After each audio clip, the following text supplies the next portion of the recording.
انس اور محبت کی وہ ہے وہ کیفیت کے فمن رضیت عنہ ابنت فاطمہ، اگر میری بیٹی فاطمہ سے اگر کسی نے ان کو راضی کرایا، ان کو خوش کرایا، تو بی بی کی جو محبت اور کیفیت کیا ہے؟ رضیت عن، رسول فرماتے ہیں میں بھی اس سے راضی ہوں جو میری بیٹی کو راضی کرے، جو میری بیٹی کو خوش کرے، اس شخص سے میں بھی راضی ہوں۔ فقط روایت یہاں پہ تمام نہیں ہوئی، ومن رضیت عن رضی اللہ عنہ، جس سے جناب سیدہ سلام اللہ علیہا راضی تو اس سے رسول راضی، اور جس سے رسول راضی تو اس سے اللہ بھی راضی۔ بس روایت یہاں پہ ختم نہیں ہوئی، سلمان محمدی کو خطاب کرتے ہوئے رسول اکرم فرماتے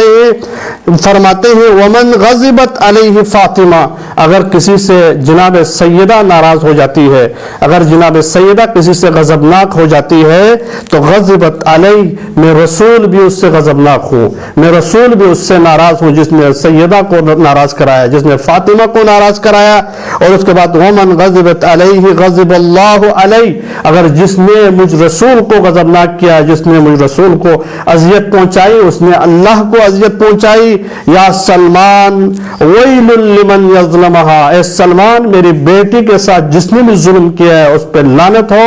اور میری بیٹی کے شوہر کے ساتھ اگر کسی نے ظلم کیا تو اس پر بھی لعنت ہو۔ بس عزیزو یہی وہ چیزیں ہیں جو رسول کی زندگی سے ہمیں اسے سمجھنے کی ضرورت ہے۔ رسول کائنات نے فرمایا اگر